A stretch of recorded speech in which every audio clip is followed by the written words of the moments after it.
Si se mata la célula infectada, pues muerto el perro se acabó la rabia. Muerta la célula, ya el virus se muere con ella.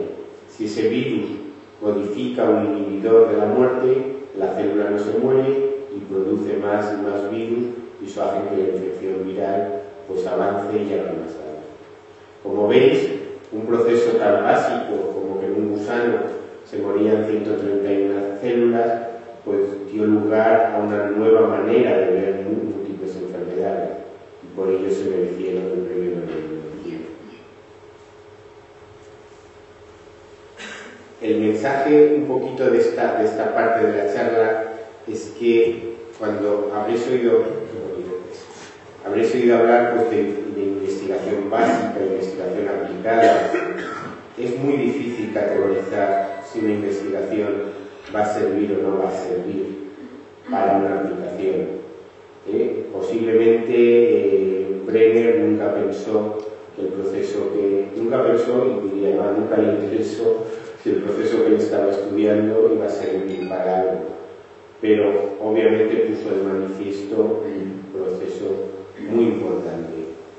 Entonces, pues lo que escribo aquí, casi nunca es predecible la aplicación de una investigación básica. Y os he puesto el ejemplo del gusano, que es un gusano, propio Brenner en el discurso de recepción del Nobel nos dijo que era un gusano que había hecho mucho por nuestra salud, y más que va a hacer. Voy a empezar ahora otra historia. Es la historia de la molécula que nos interesa. Es la historia de la insulina, más concretamente de la proinsulina. La insulina es de las pocas moléculas que todo el mundo sabe algo de ella. Es la que se inyectan los diabéticos. Seguro que, por desgracia, conocéis gente que se trata con insulina. Sabéis que es necesario que el páncreas produzca insulina cuando comemos azúcares, para regular el uso de esos azúcares, para retirarlos de la sangre, etcétera, etcétera. La insulina, aparte de que la conozcáis todos, pues es una molécula sobre la que se ha investigado mucho, y ha recibido ya, de una forma o de otra, investigadores sobre la insulina han recibido 3 premios Nobel. Por ejemplo, los que descubrieron que a los diabéticos les faltaba insulina. Pero no solo eso, sino que también fue el primer gen que se secuenció. Habéis oído hablar también del genoma humano. Ahora ya se sabe la secuencia genética de la especie humana y de muchas especies, pero el primer gen que se secuenció fue el gen de la proinsulina. Y por ejemplo también ha servido para desarrollar métodos de detección muy sensibles, porque los niveles de insulina y de otras hormonas son niveles muy bajos. Entonces ya en los años 70 se desarrolló un radioinmunoensayo que servía para poder medir niveles hormonales en muestras de personas. Esto podría indicar que se sabía mucho de la insulina, pero esto no es del todo cierto, porque la mayoría de la gente piensa que es una hormona pancreática, y antes de hormona pancreática ha sido otras cosas en la evolución. Los proyectos genoma, los que os he comentado antes, genoma humano, genoma de la mosca, genoma del gusano, etcétera, han puesto en evidencia que todos los organismos, incluso los que no tienen páncreas, tienen insulina. A veces tienen más de una proteína parecida a la insulina. De hecho, es una familia de unas 10 proteínas diferentes. Y no se sabe sobre ella todo, y bueno, pues habría que saberlo, ¿no? Y esto empieza otra historia, que es la historia de una médico, de Flora de Pablo. Flora de Pablo es la fundadora del laboratorio en el que llevo trabajando pues ya 18 años. Flora de Pablo es médico, estudió en Salamanca, al acabar la carrera de medicina y cirugía pues hizo 2 especialidades, endocrinología y medicina interna, no contenta con eso, hizo una diplomatura en psicología y además hizo la tesis a la vez. Y cuando acabó todo eso, pues decidió que para tratar mejor a sus pacientes se iba a ir a investigar a los Institutos Nacionales de la Salud. Es una ferviente convencida de que un médico, para ser buen médico, tiene que ser investigador. De eso también están convencidos en los Institutos Nacionales de la Salud de Estados Unidos y por eso se fue para allí a trabajar en diabetes. Como endocrinóloga había hecho la tesis en diabetes y le interesaba pues, profundizar sus conocimientos. Y se llevó una sorpresa porque su director de trabajo postdoctoral era lo que se llama ahora un visionario de la Evo, evolución y desarrollo. Y este hombre estaba convencido, de Roth, de que la insulina hacía otras muchas cosas. Así que ella, que esperaba pues, investigar con pacientes allí en Estados Unidos, pues se encontró intentando extraer insulina pues, de cabezas de mosca, de erizos de mar, de testículos de cobaya, porque buscaban otras funciones. Y esa línea es un poco la que nosotros seguimos. Ella se fue por 2 años, pero se quedó 10 en Estados Unidos y volvió en el año 91 a España. En el año 92 me incorporé yo al laboratorio y seguíamos buscando qué papel podía tener la insulina, en este caso en el desarrollo de la retina. Lo primero que hicimos es ver si se estaba expresando, si había insulina fuera del páncreas en nuestros sistemas modelos, que son el embrión de pollo y el embrión de ratón. Y encontramos que el gen estaba activo, estaba produciendo lo que nosotros llamamos el mensajero, el RNA mensajero, y que ese RNA mensajero controlaba ciertos procesos. Y ahí entra un poquito en juego la línea de trabajo que yo llevé al laboratorio de Flora en el año 92. Esa línea de trabajo ya tiene que ver con la retina y lo que muestro aquí es un dibujo de la retina de Santiago Ramón y Cajal. Es un dibujo muy cuidadoso, como todo lo que hacía Cajal, que a veces resulta casi increíble cómo podía ver los detalles que veía con los microscopios de la época.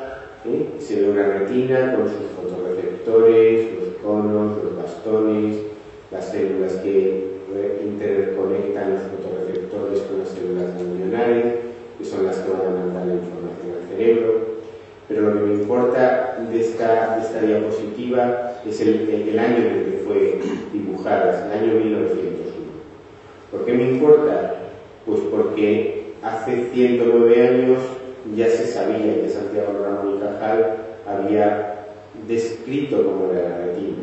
109 años después todavía no sabemos cómo se regula la formación de la retina. Y ese era el problema biológico que a mí me interesaba. Entender cómo a partir de una capa de células del embrión se forma una estructura tan compleja. Y eso es lo que yo empecé a desarrollar en el laboratorio de Flora de Pablo. ¿Cómo se forma la retina? No cómo se regula, que es lo que nos interesa, sino cómo se forma. Pues he dicho que hay una capa de células en el embrión, se llama neuroepitelio, y lo primero que tiene que hacer, como todo el embrión, es crecer. Un proceso de división, un proceso de proliferación celular. Esa capa de células va creciendo y en un momento determinado va generando los diferentes tipos de células que forman la retina. Las neuronas, los diferentes tipos de neuronas, las células de soporte, las células de la glía, etcétera, etcétera. Y estos eran los procesos que nosotros estudiábamos. Estudiábamos cómo se regula la proliferación, cómo se regula la diferenciación. Hay un tercer proceso que ocurría, que se sabía que ocurría, pero que ocurre bastante más adelante en el desarrollo, y es el proceso de muerte de algunas neuronas cuando conectan, por ejemplo, la retina con la parte que tiene que inervar el cerebro, cuando conectan la médula espinal con los músculos que controlan las motoneuronas. El proceso de muerte celular programada por ayuno de factor neurotrófico. Si hay neuronas que requieren una molécula, el factor de crecimiento nervioso, entre otras, y aquellas neuronas que consiguen suficiente cantidad de factor sobreviven, aquellas neuronas que no consiguen suficiente cantidad de factor mueren. Y esto era un poco el esquema de cómo se entendía el desarrollo del sistema nervioso en general y la retina en particular. Procesos tempranos de proliferación y diferenciación, un proceso más tardío de muerte. Por cierto, la teoría neurotrófica también mereció un premio Nobel de Medicina. Sin embargo, nosotros nos dimos cuenta, trabajando en este proceso, que la muerte neurotrófica no era la primera fase de muerte que sufría la retina. Había un proceso previo de muerte que afectaba tanto a células que estaban proliferando como a neuronas recién nacidas. Y es fácil entender, por eso os he puesto la diapositiva de Ramón y Cajal, que no se puede entender cómo se regula un proceso si no se están estudiando todos los elementos del proceso. A ese proceso temprano de desarrollo de la retina le faltaba el proceso de muerte. Hay que estudiar proliferación, diferenciación y muerte para poder entender cómo se desarrolla la retina. Y eso es lo que nosotros hemos hecho pues, durante muchos años. Esto se puede hacer de diferentes maneras, por ejemplo, con ratones modificados genéticamente, como los mutantes de los que os hablé antes del gusano, y en el caso del embrión de pollo, que era nuestro sistema modelo de aquella época, se puede abrir una ventana en un huevo fecundado, dentro del huevo fecundado está el embrión y podemos tratar ese embrión con diferentes fármacos, con diferentes moléculas que intenten alterar el proceso normal de desarrollo. Nosotros, por ejemplo, antes os he comentado que había proinsulina en el desarrollo, insulina-proinsulina en el desarrollo de la retina, pues la bloqueamos. ¿Y qué pasó al bloquearla? Pues pasó que se morían las células y que había menos neuronas. El razonamiento se hace al revés. Si durante el desarrollo normal hay proinsulina y al bloquear la proinsulina tenemos más muertes de células y menos neuronas, lo que hace la proinsulina normalmente es evitar la muerte de neuronas durante el desarrollo de la retina. ¿Me seguís? Entonces llegamos a ese punto. Llegamos al punto de que sabíamos que la proinsulina podía proteger a las neuronas de la muerte durante el desarrollo de la retina. Vamos a acercarnos un poco más a vuestros intereses, pues hablando un poquito de la retina adulta, de la retina humana adulta, no ya de la retina en desarrollo del embrión de pollo del ratón.